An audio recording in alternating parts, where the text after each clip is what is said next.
This is the Nomad Futurist podcast, a podcast about the evolution of technology, society, and transformation. Connect with us, share your thoughts with us at nomadfuturist.com. Let's get this started. Here are Phil and Nabeel. Hello. Welcome to Nomad Futurist. This is your co-host Nabeel Mahmood from Scottsdale, Arizona. This is your co-host Phillip Koblence from Montclair, New Jersey. This is Alessandro Lombardi from Rio de Janeiro. Alessandro, welcome. Thank you very much for taking the time to join us today. And I think you are one of our first guests from one of my favorite countries. So before we get started, let's introduce yourself at a very high level to our audience. Could you share a little bit about you, what you do today? Yes, I am Italian. I emigrated from Italy to Brazil 15 years ago. I am father of three, a husband. I am 6'7", so I'm a big, tall guy. Oh, bloody hell. 6'7". You know, that's the nice thing. The nice thing about being on Zoom is we all look the same height. 6'7". You know, these pandemic COVID friends, I'm sure you have some, like they meet you the first time. I didn't know. Right. I feel like I should stand up somehow. I'm picturing someone next to me, 6'7". Feel a little. Well, Phil, typically I don't have to look up to anyone, but now I do. It's amazing. I live my life looking up to people since mine. And when, I was playing like number 4 and number 5 at basketball, so that's not tall. 6'7" is not enough. Holy cow. So I had to find my path outside athletics. So I'm here in Brazil. It's now 15 years. I'm very happy. I am tropicalized now. So it's a very, very nice place to live, high quality of life. Of course, there are issues with equality, with equal opportunities, but it's a great place to live and to work. I really like where I am. Brilliant. Well, I think we're going to get to that in just a bit. So you're currently the president for Elea Data Centers. Could you tell us what Elea Data Centers is? We run 9 data centers all over the places in Brazil.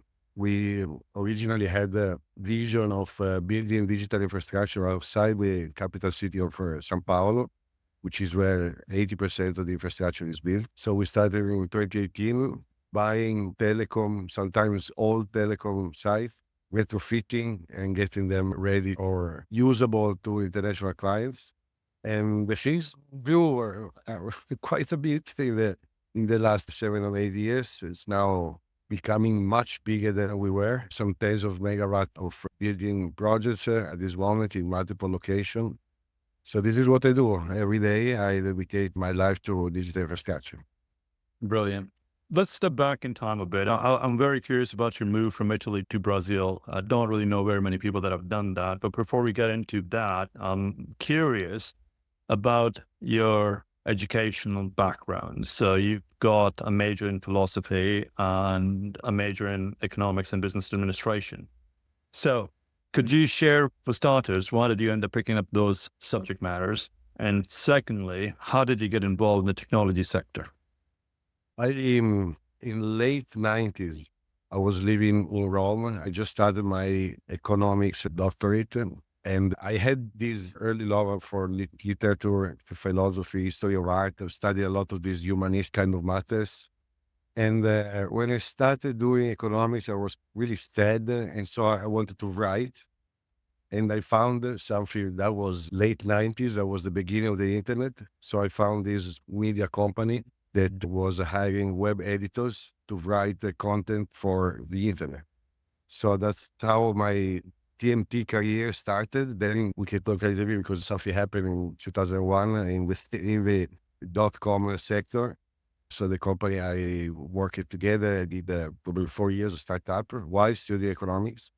And so that's where I started. There was the beginning of the Italian internet. And therefore I was a web editor. I started writing content, but we were building our own content management system software in-house.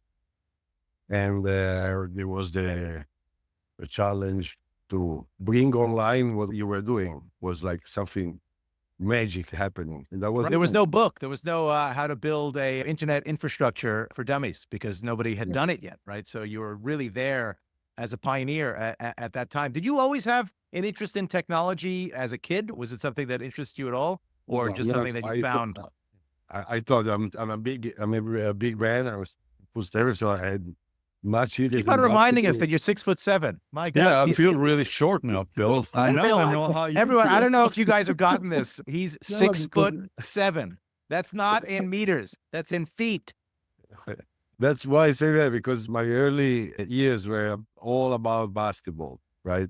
So basketball. So making. Listen, my beginning in technology was main Atari and then Commodore. So it was gaming. And I think I am proud of it. I wasn't 10 years ago, 15 years ago, but now I recognize that since we all started with that, we are in a generation that maybe understands a little bit more what's happening. That maybe 10 years before, 15 years, that would have been. So I probably was 8, 7 when Atari came. And that was huge for me. And I think I did some stuff. So technology to me was gaming, was playing. And what did your parents do for a living? Were they all in economics? Was that the Yeah, family business? My father is a manager. It's similar I to me. assume he's like 7'3". No, they're not as tall as me. They're not as tall. On my father. But one of my kids, because they're gonna be probably bigger than me. Huh? What are you gonna do? You don't mess with us. You don't mess with. Don't mess with it. Well, you know what? Nobody, you can't. By the time you get there, I can just beat up your niece. So your father was into management. What line of work was that in? Well, what particular vertical or It domain? was an engineering company. It is an engineering company. He just retired. He worked there. That's really important. Since we are talking to young people, my father, he retired last week, and he's 75, and he worked 52 years for the same company. Oh, bloody hell. 52 years. Yeah. Now, if we have people working 52 weeks in the same company, it's a big achievement. 52 weeks. Yeah, exactly. Yeah, because things have changed, right? Mhm. Did he choose it? No, it probably happened, right? And so it's really about, it's an incredible example to me. So you are disciplined, at the same time, I'm living in Brazil. I did many pivotal changes during my life. And it's a very good example. That you didn't follow. It's a very good example that you didn't follow. Exactly. Well, no, he was at PwC for a decade, so we got to give him credit for that. He did make a sincere effort. How many siblings do you have, Alessandro? I am the only child of two. We are a family of 3. I have some cousins in Italy, but it was hard for them. And also the new nephew was in Rio de Janeiro, 9,000 kilometers away. It's very far. It's very far. It's probably farther than Arizona from Rio, Italy, right? So no sibling. Yeah, I'm the only child. So now that they're retired, are they going to move? Are they going to move to Rio now that they're retired? I didn't ask him. I didn't ask him. He's now buying a car because he used to have a company car for the last 40 years. So he's Finally, he's got to give in and get a car. I imagine he can get a good deal on Lamborghini, Ferrari, all of those. Alfa Romeo, maybe. Yeah. Probably a German one. Not that you can. Oh, Of course, yeah. Why use the same? Yeah, exactly. Yeah, why buy Italian when you can buy German? All right. So, walk us through some of the key time frames in your careers. You've been with different organizations, and you finally got very well vested in the data space. So could you tell us at a high level how that journey was, and why did you make some of those moves? First one was really the dot-com bubble burst. So the company was living in from one day to the other, they fired everybody. We thought we had stock. We thought we were IPOing the company very soon. Nothing. There was like, thank you so much. Take your stuff, please. We are. So, and that is when I rushed. I finished my economics, my university. So I get a grade and I went to work seriously. So like father telling you, Alessandro, web editor, find a real job, right? So I went into PwC, corporate finance. I specialized in TMT. I was coming from the media business, so I did the entire career at PwC, TMT deals, basically M&A, debt raising, this kind of stuff. When you get to PwC, obviously you have the degree in finance, but how much of your success in getting hired with PwC at a time that there was a lot of consternation in the economy because of the dot-com bubble. How much of the fact that you had TMT experience, the fact that you had web experience at a time when that was probably fairly unique, coupled with your degree, how much of that drove them to hire you and your success at PwC? Interesting question. I have to admit that Italy is a conservative country. It's not as innovative as you may think it is. So traditional. So I understand that in Italy, the dot-com burst was less felt than in other places. So basically, at PwC, when I started, they valued zero my experience. Zero. So you lost your time, and now we are giving you an opportunity because you're all typically these junior analysts that we hire are 4 years younger than you. So we're going to give you an opportunity because you seem to be a hard worker. So it didn't count. It would count many years later, the ability to work in a startup environment. And then what brought me to Brazil and then to leave PwC, I think it's another very important moment. And I think that everybody needs to think about doing this, was quitting a real job, something that gives you security, that you have a path, a career, you're not going to get fired unless you do something very wrong with your boss. But if you say yes, sir, you're not going to get fired. And so leaving that and to start doing things by yourself, I started Piemonte Holding, which is the manager company that controls Elea Data Center, in my garage. And I married a Brazilian woman. So it was all driven by heart and passion, true passion around, and belief that, yes, you can do, yes, you can. It was really about that. And probably if it was in Italy, I wouldn't have done so. Because it's so was the move to Brazil born out of a frustration with working in a big corporation, or were you planning on moving to Brazil anyway? I moved to Brazil because at PwC to become a partner. I started junior analyst, I left director. I was about to become partner and I say hello. Truly enjoyed my journey there. It was very technical. It was my 10,000 hours I did at PwC. So what do you really know how to do? I'm an expert in finance. I'm like profit and loss. You're also an expert. You're also an expert in height. That much we've already learned. It's all numbers, Phil. It's all numbers. I'm not going to tell you. I'm a tall guy. So right. I don't know if we know this. We know this. Our friend Alessandro is very tall. So it was your father telling you when the bubble burst, go get a real job at PwC. Your father, who obviously valued the idea of being at a company for the long term with his, 52 years in at the company he just retired from. What were your parents' responses to, how did they respond to you moving to Brazil altogether? Their only son moving to Brazil. It was meant to be short term. So I was still at PwC. I was seconded there to help the Italian telecom giant build their own, at that time, fiber network in Brazil. They now own a very large metro fiber network. We're buying it. So I was advising them. So that's why PwC sent me there to do this kind of deals. And then I met my wife.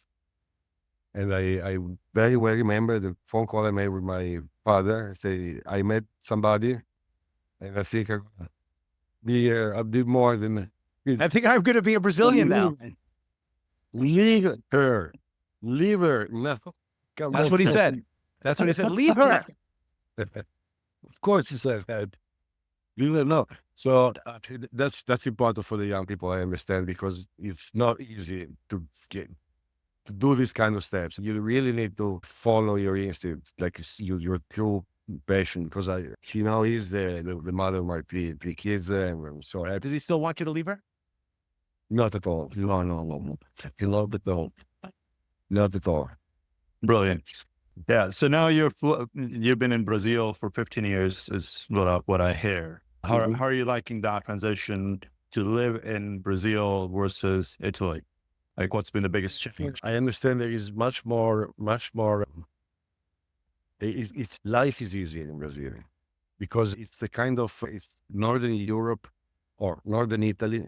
It's a tough place to live in. Like people, they work a lot. Everybody's very serious. If you want to do something new, they say, Alessandro, if it was good, somebody already would have done it. forget about doing something else. Stay where you are. That's kind of typical. And on the contrary, Brazil is an emerging market. So people, when you come with something new, they are happy. They embrace it. And it's the whole continent, Europe as a whole, is not as the US. US, you are really on the edge of innovation. There are the system is based on innovation, right? It is not exactly how it is in Europe. So that really makes me happy. Being in an environment where you are listened when you want to do something different. Absolutely. I think you bring up a great point, right? So as Americans, we look at Europe as that getaway, that you can be innovative. There is a quality of life. There's the life and work balance. I mean, unless Americans, when you start a job, you get barely 1 week of holiday for the entire year. Whereas you go to Italy, you go to Spain, or any of the other European countries, you get 4 weeks to start with. So yeah, we can certainly relate. I would say for sure, for a number of people that I know, there's always been that move and that migration of everybody wanting to come to America. So it's really very inspiring to see that there are people like yourself that are willing to go into emerging markets and leverage the technology and innovation and be the change agents and helping bring those economies and countries up to power as well. So thank you for what you're doing. It's absolutely phenomenal. I think there's an element of it that's like you kind of embrace the disruptive nature of the culture. It's not like, well, I think whenever you're in your own bubble, it's difficult to change how you do things because you have a certain expectation that's put on you by the group around you. But when you go to essentially a blank canvas like Rio, which I don't think if you asked yourself 5 years earlier, you wouldn't have even conceived of that being the place you went. It just so happened that that's where you got sent to do this deal. And then you embrace this culture of like, you know what, shoot first, ask questions later, take chances because, you know, what are you going to do? What's going to happen? What's going to happen? Which is very kind of New Jersey Italian way of looking at things. What are you going to do? What are you going to do? What are you going to do? Yeah. You want a piece of me? So reflecting on where you're at today, Alessandro, and you've made quite a lot of impact and you're a major influencer in the sector. How do you continue to stay ahead of technology? And how do you continue to learn with the constant evolution that we are facing? I think that what I do is being very disciplined with myself during the moment that I dedicate my life to work. So I think all of us, we have cycles. So I know better understand the time to work and the time not to. Or while I'm at work, so I'm producing, I wake up very early rise. I think that's my personal game changer, like 4:30, 4:45, I'm there. Take my time to study, to read every morning, well before like it's dark outside.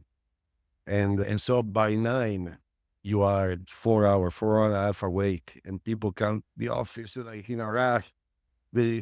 They are 5 minutes late, and you are there with like set up and with your mind already grown up every day.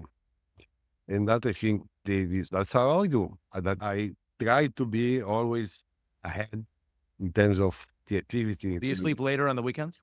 It's tough. It's tough, Philip, and it's easy to say, but it's very hard to do. So I sometimes maybe biological clock. Yeah. But in the last 3 weeks, I'm more tired. I had some dinner, so I cannot wake at 4, and my performance, it's like the week after it goes down. So you lose. You can see it. You should have done, and you haven't because you did not wake up at rest. So that's very important. That is my secret. That 3 hours probably. You just identified how do we make a 24-hour day into a 28-hour day, right? Wake up 4 hours early. Exactly. So that's actually a great habit. I mean, I think I'm a big advocate of the fact, knowing that there is the saying in English, early bird catches the worm. So why not but you're wake up early in the morning? You're cheating. It's because you moved to Hawaii where you have to wake up at 4:00 in the morning to just be on normal time. In Rio, at least, that's a regular time zone. Do your kids also wake up early, or are your kids just regular kids? No. I imagine if they woke up early, you wouldn't get as much done. Neither my wife. She has her biological clock is 9 a.m. So she wakes up and she doesn't follow me on that. But well, that's the Brazilian clock as well. Yeah. Yeah, I wake up late for many years, but not now, not now. You asking me like a very direct question. How do you stay or think you stay ahead? I understand that my secret is early rise. Absolutely.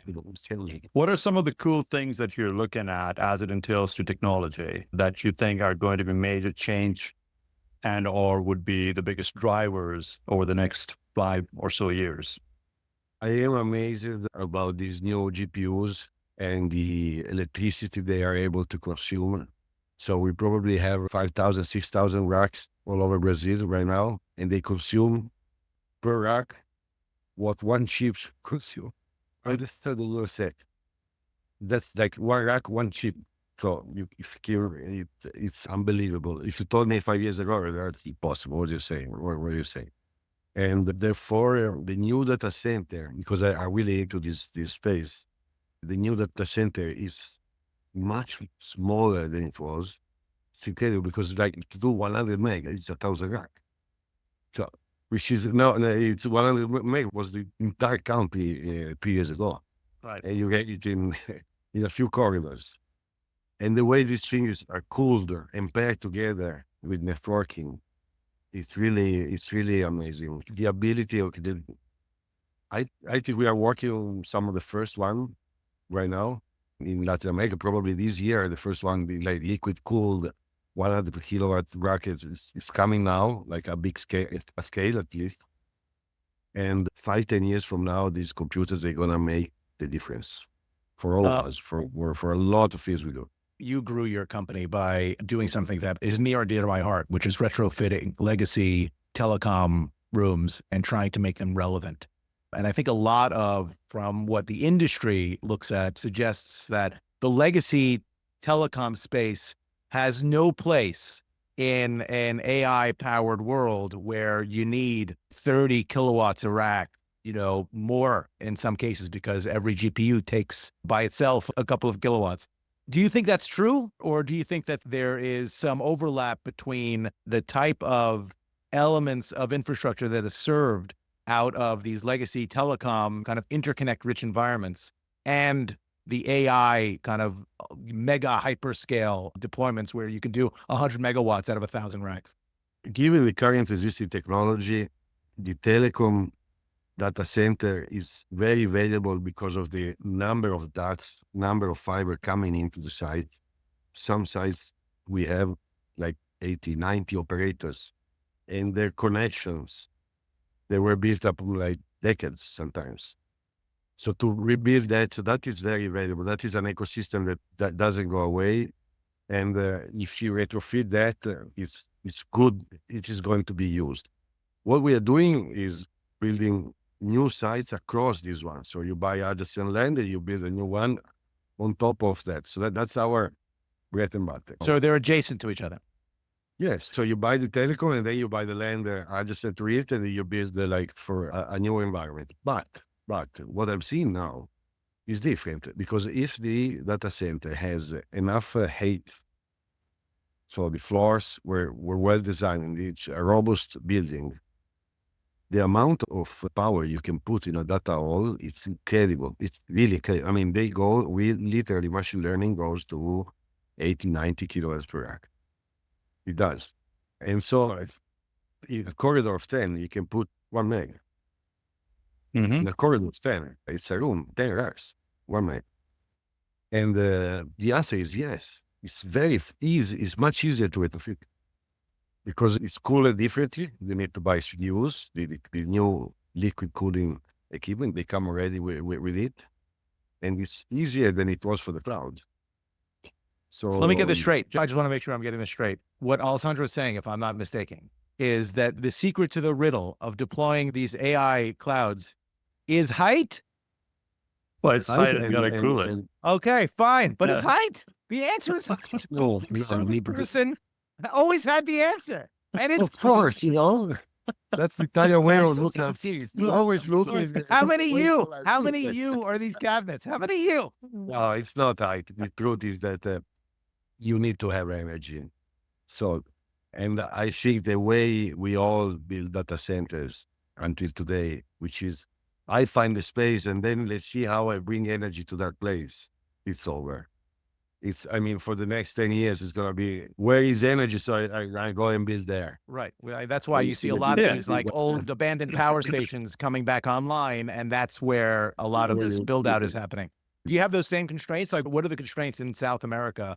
Or do you have the same type of power constraints that we see in the US? And is it bureaucratically complicated to do things like nuclear power? Is that even being discussed down there? And is it more feasible there than it is maybe here? Phillip, I am Italian, I live in Brazil, so I prefer not to comment on bureaucracy because we invented it. Ed too. Brazil, the interpretation which is All right. So let's expand on this conversation about compute densities changing. You're looking at 80, 90 kilowatts of rack space, a megawatt, give or take roughly in a small pod. With that said, there's a lot of things that do come to the forefront, particularly let's talk about renewables. Let's talk about sustainability. Are those on the radar for you as an organization and also in the Brazilian South American market? Yeah. I think Nabeel is exactly, what the question Phillip did together with yours makes. That's why we're such a good team. Yeah, you truly are. And the fact is that Brazil has an incredible amount of water. 25% of global water reserves are in this country, which is huge compared to the it's huge. It's a quarter of the world's water is here. And the government has invested in the last 20 years in renewables, basically wind and also solar. So the energy matrix is truly green. 85%, 90% of it is green. If you look at the consumption now, you're going to see that 90% of it is green. And the country as a whole has about 10 gigawatt of power available, already built with the transmission infrastructure to bring it to places. So that's probably why I'm here today, why you're interested in talking also to a Brazilian company doing data centers, because it is a way that you can do powered data center in 2025, in 2026. I am sure that in the United States, this problem will be solved, like you said, with nuclear. It needs to be solved because we cannot burn coal forever to power a data center. Probably, yes, you have to do it for the next 2 years, but we need to transition to something different. No, as of today, and so it's not only Elea.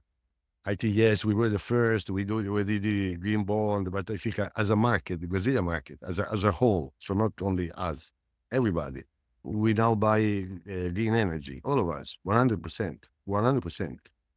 And it's our uniqueness. It's why it's very cool to deploy in Brazil, because it's green. But what are some of the challenges? I mean, on a physical hardware side of importing and exporting data and the trade treaties that we've got as America with Brazil in particular, and the political climate thereof, do you see any potential concerns in the near future as it entails to data and regulations coming into moving data to the United States and or the primary markets? That is I understand from a regulation, but also as a society, we all have to do this work of discussing how this data sovereignty. I think for the cloud, it was clear. I remember when Microsoft sold the first cloud project in Germany for the Secretary of Education of Germany. They told, yes, you can put the cloud, the data of our children's, but you have to build a data center here in Frankfurt. And we want this data here. So, and you see the cloud spreads all over the places because people want the data close or in the state where they are. Now, with AI, this conversation is not done. Nobody really knows how to handle this. Like data sovereignty for the cloud is clear. So LGPD, think like Europe, every country works very similar to each other. Brazil is basically the same that in the US. So for the cloud is now for artificial intelligence, I don't see a regulation anywhere. I mean, the Europeans are trying to do one, the Brazilians are. So I think that all of us, we need to stand up and say what we think about it. and participate to the discussion. It's a political one. It needs to be done in Congress, and to see how that is going to work. Of course, if you will allow the U.S. laws to be valid in Brazil, that's a huge opportunity to export machine learning capacity for the country, because you're getting data. So if you make sure your U.S. clients that everything is fine with the data, but I think this is a very profound discussion, data sovereignty in the next decade or so. Nobody really knows how they will be. So you do bring a great point, right? I'm just curious to hear your perspective on the fact that if we actually have been able to define data sovereignty as it entails to cloud computing, how would that be different when artificial intelligence and our large language models and other data moves and migration strategies come into play? I mean, the data belongs to the people where the data is generated and processed. So how does artificial intelligence ends up being different? I heard from a client of ours, a very good. He said, machine learning is like meditation. You can do everywhere. Right. So yeah, but you've got to be able to get there, right? So if the data, or the meditational zone is Sao Paulo, and you're not to leave Sao Paulo's meditation zone, you're not going to be able to go into Rio. But if you set those boundaries where Rio and Sao Paulo are acceptable, then you've actually defined that geofence, that you can't leave that premise. And basically the same concept around cloud computing, right? So you can define the geofence of the data based on IP addresses and multiple other protocols. So how is AI? I have to imagine part of the problem different? becomes there's just such a limited amount of capacity where you can deploy it. It's not necessarily as flexible as like a traditional cloud computing deployment, because it's not every one of these sovereign nations that has the ability to put up multiple gigawatts of machine learning capacity, and certainly not do it in a way that is being, an effective steward of the environment in the same way that, say, Brazil could do it. So, you might be able to implore Azure, build a site in Germany, and you could do it. Yes, it's standard compute, it's standard configuration. It sounded like, to me, 10 years ago, it sounded a lot, 10 megawatts, 15 megawatts. Now it sounds like chump change. But if you're talking about these multi-gigawatt type of deployments, it's not like you can necessarily say you have to put your GPU capacity here, because you might not have the ability to do it. So the bottleneck really is your resource, right? So, I mean, power becomes that core element of it to be able to compute locally. Yes. And I believe that if data belongs to Rio de Janeiro, and even if it is processed in São Paulo, but then the output comes back to Rio, so which is the machine learning part of it, is it something that we can do in another country without having any issues? I think that the answer is not, nobody has this answer, not even like people are trying to answer this, because we don't have a mature legislation on this kind of stuff. And probably because I'm European, but I mean, it's better to have a rule. I think that we all deserve a rule, because then we know the rule and we play by it. No, you played by the rules when you were in Italy. Now you don't play by the rules anymore, because you're in Brazil. You have to play where we want to go to.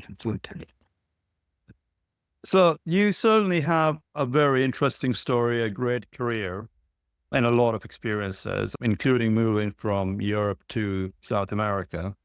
Knowing what you know today, and having 3 kids is what I heard, what are you going to tell your kids, or what would your message be for the younger generation to address this human capital deficit that we are so looking forward to or afraid of? And how do we get these young people excited about opportunities in the data infrastructure space? Well, first of all, data center infrastructure space is a very wide market. So I am a finance expert. I work with engineers. I work with the environmental. I work with the energy experts. I work with the people that are so like marketing or commercial people all the time. So it's a very, very wide, very broad landscape of capabilities. So it's a really interesting, especially if you grow up in the sector, you stand up to know even data center engineers. You don't know what he does. Is it an electrician? Is it a cooling? Is it a network engineer? Maybe he's a computer engineer. Maybe not. Maybe he's just a mechanic, a civil engineer. So there's so many different capacities. So it's a wonderful place if you want to learn. The reality is that when I look at my career and the moment they made a difference, the difference was when I heard something from deep inside of me and I followed it. So you really need to find that in order to be successful in this market. I mean, the data center it's a vision of like where data are stored. So it's the bank of the future. It's a vision and you embrace it and you just go for it. So I would really carefully listen inside the deeper heart of any young people and see if they feel hear the calling from this space.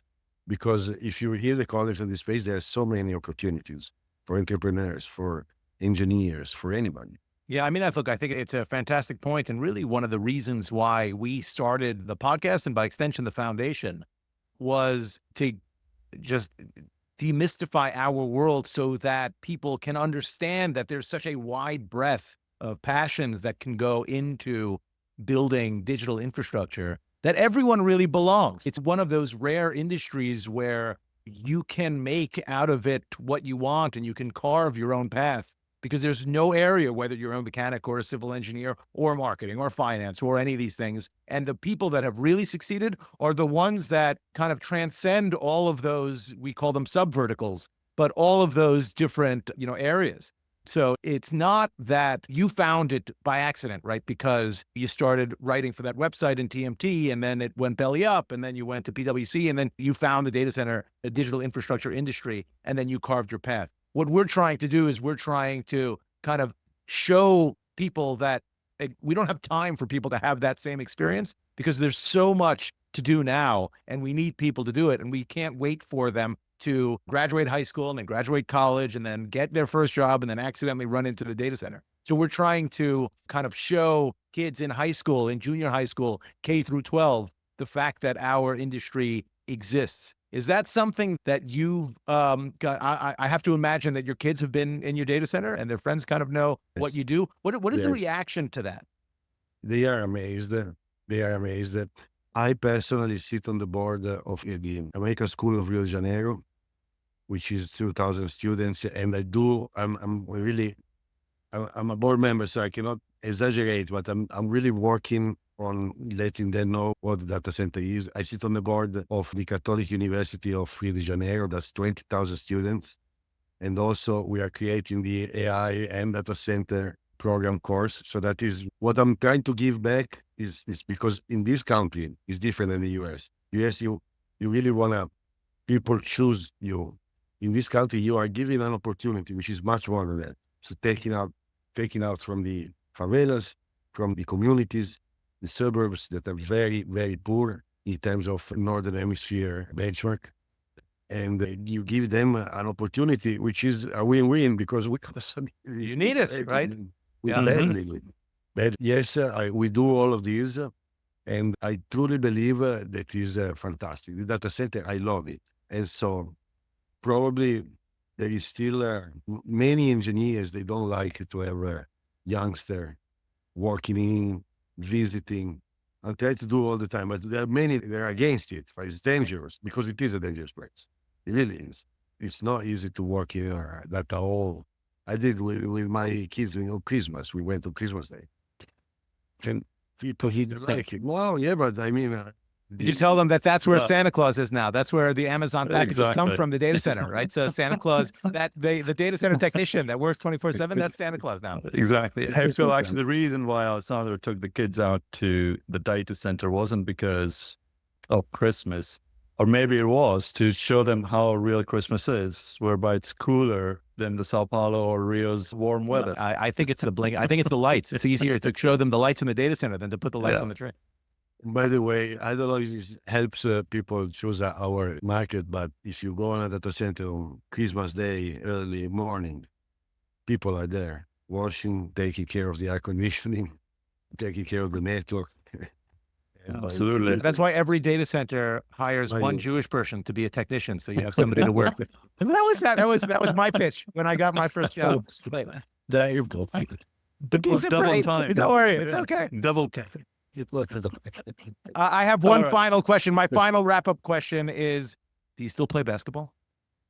On Sundays, really like old guys. Yes. 4:30 in the morning. You're out there 4:30 in the morning. No. No. But it needs to be early because of the sun, and I do the like playground style. It's 5-on-5, but on the playground. It's a wonderful place in the lagoon of Rio de Janeiro. It's a really great place. And yes, I do. I imagine you are the highest skilled of the amateur basketball players in.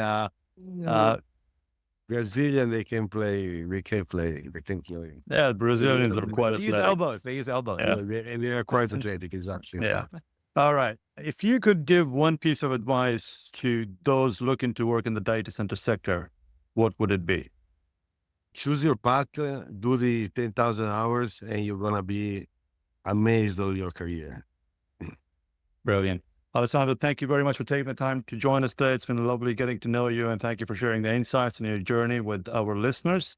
Can't wait to see you in person, and hopefully we can get you on board as one of our advisors or ambassadors. It sounds like he's already doing most of the work. So all we have to do is Absolutely. throw a pin on him, and he's good to go. There you go. You know, it can be PTC if you're going. PTC, that's home. PTC, come on, Alessandro, you're Exactly. welcome. Okay. Awesome. Awesome. So you show me nice places. Yeah, we'll show you Hawaii.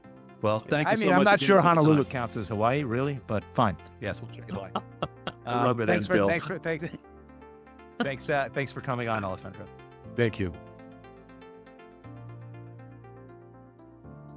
This has been great. Nothing lasts forever. Markets will come back, currencies will rebound, businesses will go on, and we will all move on. That could happen next week, next month, or next year. At Nomad Futurist, we're confident that those who prepare rather than panic will come out of this stronger. Thank you for joining us. This has been brought to you by Nomad Futurist. Check us online at nomadfuturist.org. And thank you for listening and subscribing, as well as your continued support.